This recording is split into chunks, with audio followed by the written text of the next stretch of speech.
നിങ്ങളൊന്ന് പോലീസ് ഒന്ന്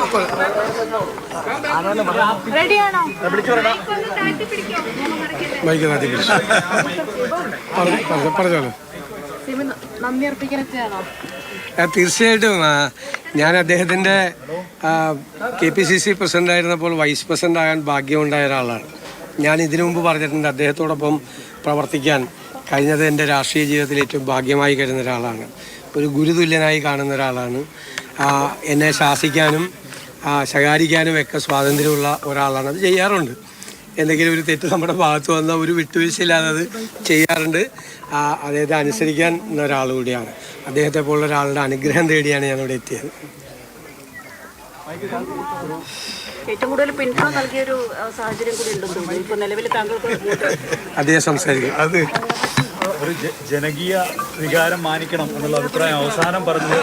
അതായത് അങ്ങാണ് സതീശനെ കോൺഗ്രസ് നിയമസഭാ കക്ഷി നേതാവായും തുടർന്ന് മുഖ്യമന്ത്രിയായും നിയോഗിച്ച കോൺഗ്രസ് ഹൈക്കമാൻഡിനോട് സോണിയാഗാന്ധി, രാഹുൽ ഗാന്ധി, കോൺഗ്രസ് അധ്യക്ഷൻ മല്ലികാർജുൻ ഖാർഗെ അവരോടെല്ലാം എൻ്റെ തീർത്താൽ തീരാത്ത കടപ്പാടും നന്ദിയും അറിയിക്കുകയാണ്.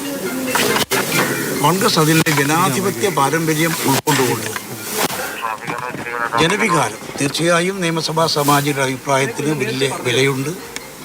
അതെല്ലാം കണക്കെടുക്കുന്നതാണ്. അതോടൊപ്പം തന്നെ കേരളത്തിലെ ജനമനസ്സ് എങ്ങനെ ചിന്തിക്കുന്നു, ജനവികാരം എന്താണ്, അത് കൃത്യമായും വിലയിരുത്തി അതിനാധാരമായ രീതിയിൽ അതിനെ മാനിച്ചുകൊണ്ട് പ്രിയപ്പെട്ട VD സതീശനെ മുഖ്യമന്ത്രിയായി അവർ നിയോഗിച്ചിരിക്കുന്നു. ജനവികാരമാണ് ഏറ്റവും ജനങ്ങളാണല്ലോ ഏറ്റവും വലിയ ശക്തി. ജനാധിപത്യത്തിൻ്റെ ശക്തി എന്ന് പറയുന്നത് ജനങ്ങളാണല്ലോ. ആ ജനങ്ങളുടെ വികാരം ഞാൻ കണ്ടത് ഈ തെരഞ്ഞെടുപ്പിൽ. ഞാനൊക്കെ ഒരുപാട് തെരഞ്ഞെടുപ്പുകളിൽ മത്സരിച്ചിട്ടുണ്ട്, മന്ത്രിസഭാ രൂപീകരണത്തിന് സാക്ഷിയായിട്ടുണ്ട്, അകലെ നിന്ന് നിരീക്ഷിച്ചിട്ടുണ്ട്. പക്ഷെ ഈ തവണ സതീശന് കിട്ടിയതുപോലെ ഒരു വ്യാപകമായ പിന്തുണ ഞാൻ ഒരു സന്ദർഭത്തിലും കണ്ടിട്ടില്ല. പഴയ കാലത്തൊക്കെ നേതൃതലത്തിൽ ചർച്ച വരും, അല്പം കൂടെ അണികളുടെ ഭാഗത്തുനിന്നൊരു ചിന്ത വരും എന്നല്ലാതെ ജനങ്ങൾ ഇത്രമാത്രം, വീട്ടമ്മമാർ, കുട്ടികൾ, സീനിയർ സിറ്റിസൺസ്, ചെറുപ്പക്കാർ, ഇങ്ങനെ എന്താ പറയുക, ഇളം തലമുറയും മുതിർന്ന തലമുറയും ഒരേ രീതിയിൽ ഒരേ വികാരത്തോടു കൂടി പ്രതികരിച്ചത് ഞാൻ കേന്ദ്ര നേതൃത്വത്തിൻ്റെ ശ്രദ്ധയിൽപ്പെടുത്തിയ ഒരു കാര്യങ്ങളിലൊന്നാണ്. ഏതായാലും അതെല്ലാം മാനിച്ച് കേരളത്തിലെ KPCCയുടെയും പാർട്ടി നേതാക്കന്മാരുടെയും അതുപോലെ MLAമാരുടെയും ജനങ്ങളുടെയും ഒക്കെ മനസ്സ് വായിച്ചറിഞ്ഞ് അതിനനുസരിച്ച് ഏറ്റവും ഉചിതമായ തീരുമാനം, യഥാർത്ഥത്തിൽ കേരളത്തിലെ പാർട്ടിക്ക് ഇത്ര അനുയോജ്യമായൊരു തീരുമാനം ഇനി ഉണ്ടാകാനില്ല. ഏറ്റവും അനുയോജ്യമായ അത് ഞാൻ സത്യം പറഞ്ഞാൽ ഹൈക്കമാൻഡിനോട് എത്ര പറഞ്ഞാലും നന്ദി പറഞ്ഞാലും മതിയാവില്ല. അതോടൊപ്പം പ്രിയപ്പെട്ട സതീശൻ ഈ സ്ഥാനത്ത് വന്നത് തീർച്ചയായും 100% അത് സ്വാഭാവികമായ നീതിയാണ്. അദ്ദേഹമാണ് പാർട്ടിയെ തെരഞ്ഞെടുപ്പിലേക്ക് പ്രതിപക്ഷ നേതാവ്, UDF ചെയർമാൻ എന്നുള്ള രീതിയിൽ നയിച്ചത്. ഞാൻ അഭിമാനം കൊണ്ടൊരു നിമിഷം ഞാൻ പറയാം. കേരളത്തിലെ UDF ചെയർമാനും പ്രതിപക്ഷ നേതാവുമായ VD സതീശൻ പറയുകയാണ്, 100 സീറ്റിൽ അധികം കിട്ടും. 100 സീറ്റല്ല, 100-ലധികം സീറ്റ് കിട്ടും. ഇല്ലെങ്കിൽ ഞാൻ വനവാസത്തിൽ പോകും. ഇത്രയേറെ ആത്മവിശ്വാസം പ്രകടിപ്പിച്ച ജനങ്ങളുടെ, പ്രവർത്തകരുടെ, ജനാധിപത്യ മതേതര വിശ്വാസികളുടെ ആത്മവിശ്വാസം വളർത്തിയ അണികൾക്ക് ആത്മവിശ്വാസം കൂടുതൽ പകർന്നു കൊടുത്ത ആ ഒരു തീരുമാനം സതീശനെക്കുറിച്ച് ശരിക്കും പറഞ്ഞാൽ ഒരു കോൺഗ്രസ് പ്രവർത്തകൻ, എൻ്റെ ഒരു സഹപ്രവർത്തകൻ, എൻ്റെ ഒരു അനുജൻ എന്നുള്ള നിലയിൽ എനിക്ക് വളരെ അഭിമാനം തോന്നിയ ഒരു നിമിഷമാണ്. അദ്ദേഹത്തിൻ്റെ ഓരോ തീരുമാനം, ഞാൻ അതുപോലെ വർഗീയ കക്ഷികളുമായി സന്ധിയില്ല എന്നുള്ള തീരുമാനം, ഞാൻ ആരെയും പേരെടുത്ത് പറയാൻ ആഗ്രഹിക്കുന്നില്ല, അത് ശരിയുമല്ലല്ലോ.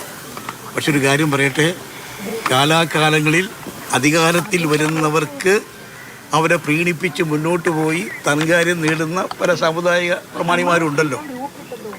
അവരുടെ ഒന്നും സമ്മർദ്ദങ്ങൾക്ക് വഴങ്ങാതെ അവർക്ക് കീഴ്പ്പെടാതെ ഇന്ത്യൻ നാഷണൽ കോൺഗ്രസിൻ്റെ UDFൻ്റെ മഹത്വം ഉയർത്തിപ്പിടിച്ച അതാണ് സതീശന് ജനങ്ങൾക്ക് കിട്ടിയ ഏറ്റവും വലിയ അംഗീകാരം. സതീശൻ കോൺഗ്രസിനെ ഒന്നിച്ചു കാര്യം ചെയ്തു. UDF സംവിധാനത്തെ എല്ലാ ഘടകകക്ഷികളെയും അദ്ദേഹം കാര്യം ചെയ്തു. പിന്നെ ഒരു കാര്യം ഞാൻ എടുത്തു പറയാൻ ആഗ്രഹിക്കുകയാണ്. കോൺഗ്രസ് പ്രവർത്തകർ ആഗ്രഹിച്ചതുപോലെ ജനങ്ങൾ ആഗ്രഹിച്ചതുപോലെ തന്നെ UDFലെ എല്ലാവരും ഘടകകക്ഷികളും സതീശനോട് വലിയ താല്പര്യമാണ് പ്രകടിപ്പിച്ചത്. അതൊക്കെ തെളിയിക്കുന്നത് മറ്റൊന്നുമല്ല, ഈ ഭരണ സംവിധാനത്തിൽ അദ്ദേഹത്തിനുള്ള വിശ്വാസം, UDFൽ അദ്ദേഹത്തിനുള്ള വിശ്വാസം, UDFിൻ്റെ നേതൃത്വത്തിൽ, UDFിൻ്റെ ഘടകകക്ഷികളിൽ, കോൺഗ്രസ് മഹാപ്രസ്ഥാനത്തിൽ അദ്ദേഹത്തിനുള്ള അചഞ്ചലമായ വിശ്വാസമാണ് പ്രകടിപ്പിക്കുന്നത്. സതീശനിൽ നിന്നും കേരളം ഒരുപാട് പ്രതീക്ഷിക്കുന്നു. കേരളം കടുത്ത സാമ്പത്തിക പ്രതിസന്ധിയിലാണെന്ന് എല്ലാവർക്കും അറിയാം. അതുപോലെ വികസന രംഗത്ത് ഏറെ മുന്നേറാൻ പറ്റിയിട്ടില്ല. അതുപോലെ പാരിസ്ഥിതിക പ്രശ്നങ്ങൾ ആരും ശ്രദ്ധിക്കുന്നില്ല. ജനങ്ങളുടെ അവകാശങ്ങൾ പലപ്പോഴും ഹനിക്കപ്പെടുന്നു. ഈ സാഹചര്യത്തിൽ ഒരു നവകേരള സൃഷ്ടി, അദ്ദേഹത്തിൻ്റെ തന്നെ ഭാഷ കടമെടുക്കുകയാണെങ്കിൽ ഒരു പുതുയുഗ സൃഷ്ടി കേരളത്തിലുണ്ടാകാൻ അദ്ദേഹം അതിന് നേതൃത്വത്തിലുള്ള മിനിസ്ട്രിക്ക് സാധിക്കട്ടെ. നീതിപൂർവമായി എല്ലാ കാര്യങ്ങളും ശ്രദ്ധിക്കുക. ഒരു കാര്യം കൂടെ അദ്ദേഹത്തോട് ഞാൻ പറഞ്ഞിട്ടുണ്ട്. ഈ അധികാരം വരുമ്പോൾ അടുത്ത് കൂടുന്ന ചില ചങ്ങാതിമാരുണ്ട്. ആ ചങ്ങാതിമാരെ കരുതലോടെ കൈകാര്യം ചെയ്യാം. പലർക്കും പറ്റും. ഈ ഉദാഹരണം പറയാം. പിണറായിക്ക് പറ്റിയ പാളിച്ചെന്താ? പുള്ളി അധികാരം ഏൽക്കുന്ന ദിവസം പറഞ്ഞത് അവതാരങ്ങളെ മാറ്റി നിർത്തുമെന്നാണ്. പക്ഷേ സർവ്വ അവതാരങ്ങളും അദ്ദേഹത്തിന് ചുറ്റും കൂടി അദ്ദേഹത്തിന് നിലയിലായി. അതാണ് സംഭവിച്ചത്. അതൊരു പാഠമാണ് സതീശൻ.